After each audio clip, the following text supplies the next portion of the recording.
ایک بات آپ سے کہوں، آپ کچھ چونک جائیں گے.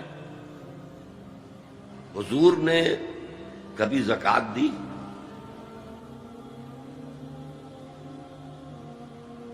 کبھی نصاب کے بقدر پیسہ آپ کے پاس جمع ہوا کہ آپ پر زکوٰۃ واجب ہوتی؟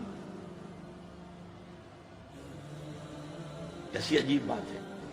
ارکان دین میں سے ایک رکن سرے سے غائب. کبھی آپ نے مال رکھا ہی نہیں. حضور کا اسوہ ہم جانتے ہیں، مسواک کر لی ہے، پانچے جو ہے ٹخنے سے اوپر کر لیے ہیں، یہ اسوہ ہے. ہاں ہے، یہ بھی ہے، ٹھیک ہے، سنت ہے. اسوہ تو یہ ہے. اور صرف آپ کا نہیں، جنہیں ہم کہتے فقراء صحابہ، ابو ہریرہ، ابو ذر، سلمان فارسی، علی رضی اللہ تعالی عنہ اجمعین، یہ فقراء صحابہ میں سے تھے. کبھی کچھ نہیں رکھا آپ کے پاس. میں نے بتایا تھا آپ کو شاید کہ حضرت علی کی جب شادی ہو رہی تھی حضرت فاطمہ سے، کوئی مکان تھا ہی نہیں، کہاں لے کے جائیں. ایک انصاری نے ایک ہجرہ دیا ہے اپنے مکان کا، اس میں حضرت فاطمہ ودا ہو کر گئی. He didn't have any home. ابو ذر وہ تو دوسری انتہا کو چلے گئے تھے. قانون یہی ہے، حلال سے کماؤ، اگر ایک حد سے آگے بڑھ جائے تو زکوٰۃ دے دو، باقی تمہارے اختیار میں ہے. دینا چاہو دو، نہ دینا چاہو رکھو اپنے پاس. قانون اس سے زیادہ آپ کو پابند نہیں کرے گا. کبھی بھی آپ نے جبر نہیں کیا، ایمرجنسی میں بھی جبر نہیں کیا.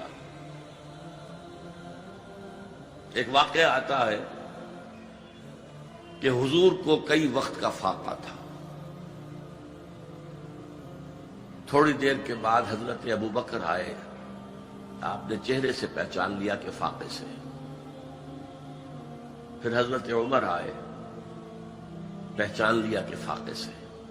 شاید حضور خود اپنے لیے نہ اٹھتے نہ جاتے، اپنے دونوں ساتھیوں کو لے کر ایک انصاری کے باغ میں پہنچ گئے. انصاری کی عید ہو گئی. فوراً لا کر اس نے کچھ کھجوریں، کچھ انگوروں کے گوشے رکھے. اس کے بعد وہ دوڑا چھری لے کر کسی جانور کو ذبح کرنے کے لیے. یہ ساری تفصیلیں میں کیا بتا رہا ہوں. مال یہ نہیں تھا کہ مدینے میں سبھی فاقے سے تھے، موجود تھے جن کے پاس مال تھا، لیکن جبرن آپ نے کسی سے کچھ نہیں لیا. جب وہ چھری لے کر چلا، فرمایا دیکھنا کسی دودھ والے جانور کو نہ ذبح کرنا. بہرحال کچھ دیر کے بعد وہ گوشت پکا کر لایا، روٹیاں رکھی. اس کے بعد حضور نے ایک روٹی پر چل بوٹیاں رکھ کر کہا یہ عائشہ کو دے آؤ، اسے بھی کئی وقت کا فاقہ ہے. اور پھر حضرت عمر کی طرف رک کر کے کہا عمر یہ ہیں وہ نعمتیں جس کا حساب دینا پڑے گا اللہ کے. وَأَمَّا بِنِعْمَةِ رَبِّكَ فَحَدِّثْ، اور یہ جو فرمایا گیا الہاکم التکاثر میں، نعمتوں کا حساب لیا جائے. وَلَتُسْأَلُنَّ يَوْمَئِذٍ عَنِ النَّعِيمِ، فرمایا یہ نعمتیں. یہ ہے اصل میں انفاق کا معاملہ. آپ کے اس پر چھوڑ دیا گیا ہے. جتنا بھی آپ میں جذبہ ہے، جتنا بھی آخرت کا یقین ہے، اتنا ہی آپ پسند کریں گے کہ آخرت کے بینک میں جمع کرائیں، یہاں کے بینکوں میں کیوں جمع کرائیں. یہاں کتنا دے دیں گے آپ کو؟ 10%، 20%. وہاں 700% ملتا ہے. 700% نہیں، 7,000، 700 گنا. Why to keep it in these banks؟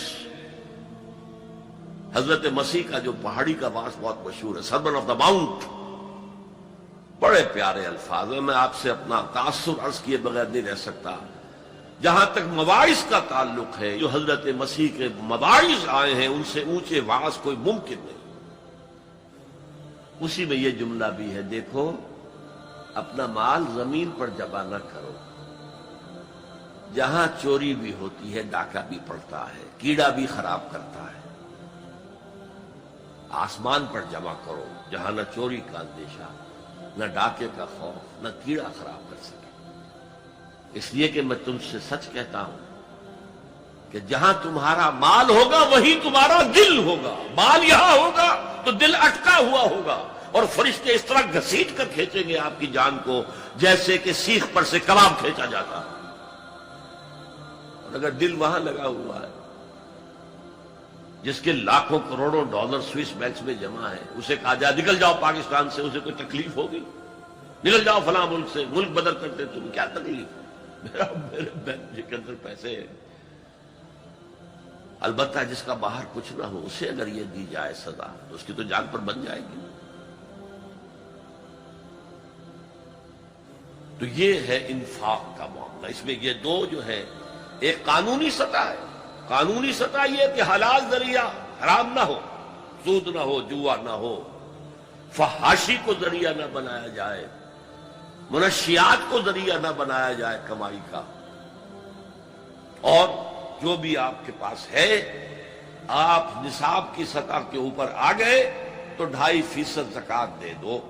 قانون اس سے آگے آپ سے مطالبہ نہیں کرے گا، اگرچہ فقہاء نے یہ فتویٰ دیا ہے کہ اگر کسی وقت جو فقراء ہیں ان کی ضرورتیں زکوٰۃ سے پوری نہ ہو سکے تو اس وقت کا امام، اس وقت کا خلیفہ وہ زبردستی بھی امراء کے مال میں سے مزید لے سکتا ہے زکوٰۃ کے علاوہ۔ لیکن کمال یہ ہے محمد رسول اللہ صلی اللہ علیہ وسلم کا کہ نہایت جان رسل تحریک جو تھی، انقلابی تحریک، اس میں بھی کبھی آپ نے جبر سے